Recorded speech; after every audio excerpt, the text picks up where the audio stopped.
Now guys, one awesome thing about playing guitar is that you can write beautiful solos. Now I'm going to show you two different ways of doing that. By targeting the notes of the chords, okay, and by noodling around with the scale. The first one is a little bit more professional, and there is a little bit more research behind the solo because you have to know the notes of the chord plus the scale. With the scale noodling, you just learn the key and you learn the scale and you just play around with it without necessarily thinking about chords. Now this exercise can be done at any level. If you are a super beginner and you just want to play a solo with 3 notes, absolutely fine. If you are more intermediate and advanced, if you want to go crazy playing a lot of stuff, absolutely fine. You know, just try to find your own way based on your level. Now we're gonna have a close-up, guys. You can get the tab, you can get the backing track. Check my Patreon page and also subscribe to the channel if you want to keep up with all the upcoming lessons. Now let's have a close-up. Let's get started. Now guys, the chord progression is very simple. A minor and G.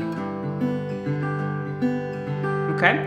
And this is the backing track played with just 2 chords. The first step is to understand the note of the chord, so we have to learn the note target, and then we're gonna have to learn the scale, okay? So for the A minor, the notes are A, C, and E. So A, C, E, A, C, E, A.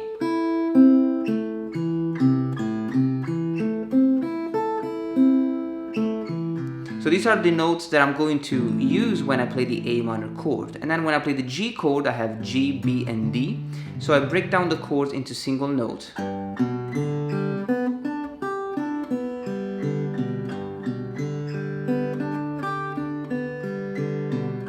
Alright? Now on top of that, I have to add the A minor scale. So I'm gonna visualize the note target, but around the notes of the chord, I'm gonna have the A minor scale. A, B, C, D, E, F, G, A, B, C, D, E, F, G, A.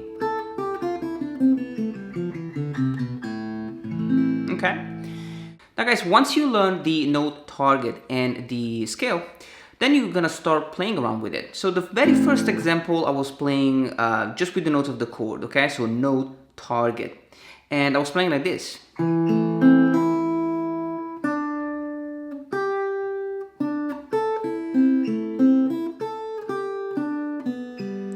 And even though I'm just playing a melody, you can actually hear the chords because I'm only using the notes of the chord. So when I play the A minor, I was playing E, A, B, and C, okay? And then E again, right? Very simple. 2, 2, open, 1, and open string. And then I will play the G major. That's it. Just the note D, okay, on the fret 3, and G on the fret number 3. That's it. Very, very simple. You don't have to play the bass note. I just wanted you to hear the chord.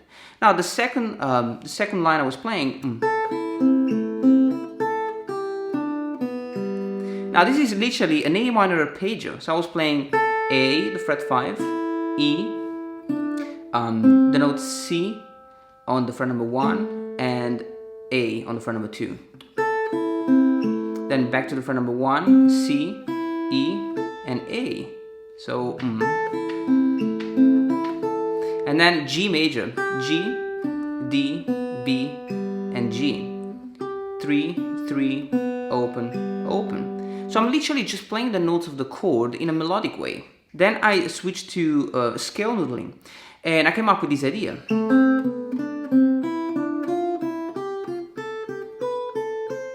Okay?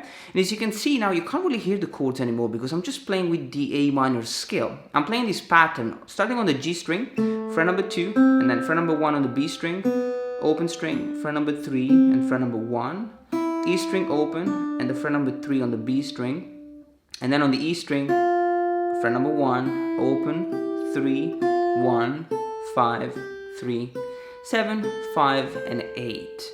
Now this is indeed the A minor scale. And I'm playing over the chords, but I'm not considering the chords. I'm not considering the note target, okay? I'm just playing around with the thing. And then you could finish the phrase with, for example, the scale in position 1. Just starting on the E string fret number 3, 1, open, B string fret number 3, 1, open, fret number 2 and open on the G string, 3, 2, open on the D string, and fret number 2. So the whole thing sounds completely different, right? Then we move on to a different position. Let's check it out. Let's check another example. Now, note target.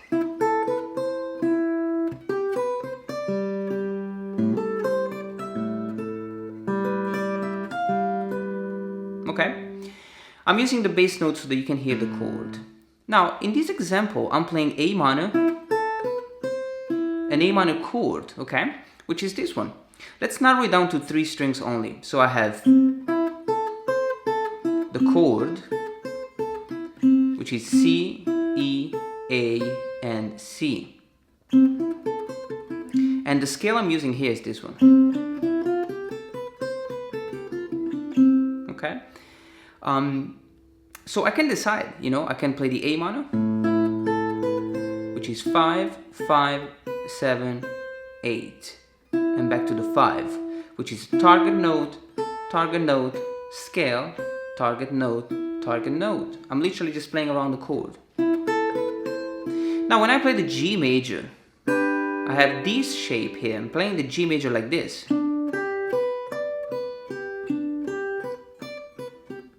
And then the scale, the A minor scale in this position, okay? Which is gonna go like this.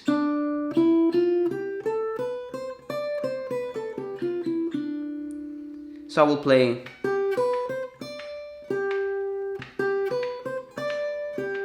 so I'm playing G, which is the fret number 8, fret number 7, fret number 8, and fret number 10, and back to the fret number 8.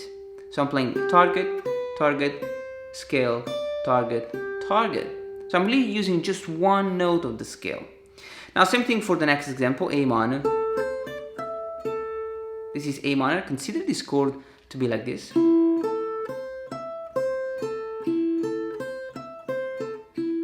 And then the scale here around this shape. So when I play the chord, I will play on the B string, fret number 10, and then 8 on the E string, 10, 12, and back to the fret number 10. Target, target, scale, target, target. Same thing, guys, okay? And then the last one on the G. Okay, so I will be playing a G major like this, and the scale.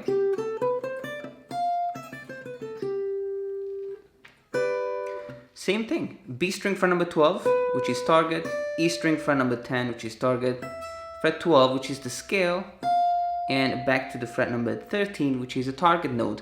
Now this is the minor 7 of the G, so it's an extended note of the chord, but it's still part of the chord. And back to the fret 12. So as you can see, guys, you can literally play a melody, a solo that is based on chords. Now if I want to noodle around with the scale, I could come up with this idea which I was playing.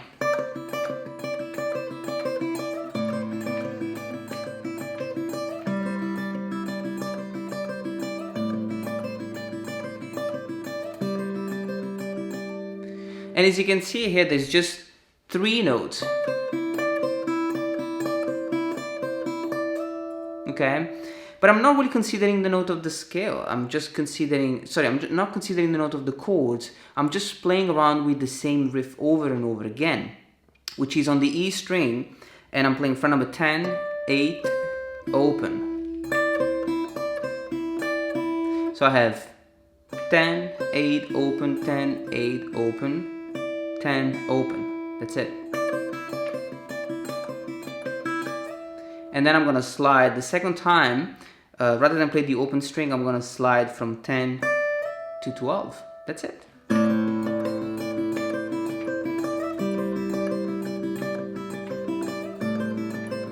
Now it sounds really good, it sounds really rhythmic, and I like it, but it's just noodling around with the note of the scale rather than considering the chords. Now guys, let me show you this awesome example which is played with Arpeggios.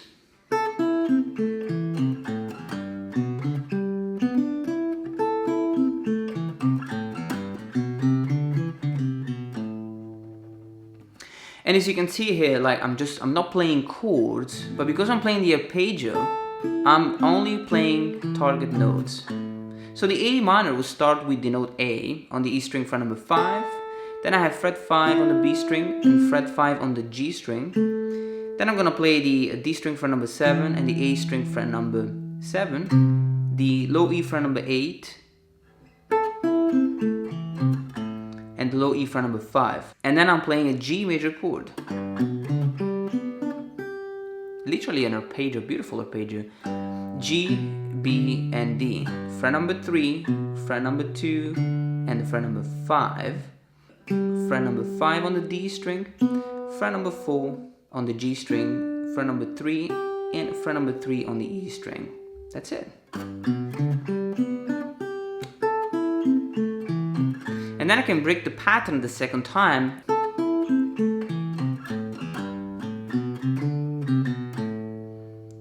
So I will play the G string, the G note, the low E fret number 3, 5, and on the A string fret number 2, 3, 5, 3, 2, and the E string fret number 5, going back to the A minor.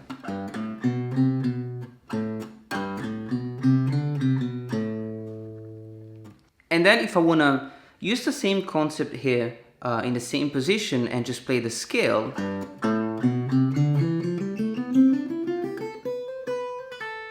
I can just literally play the scale and noodle around with the scale. So I will play A, the A minor scale like this.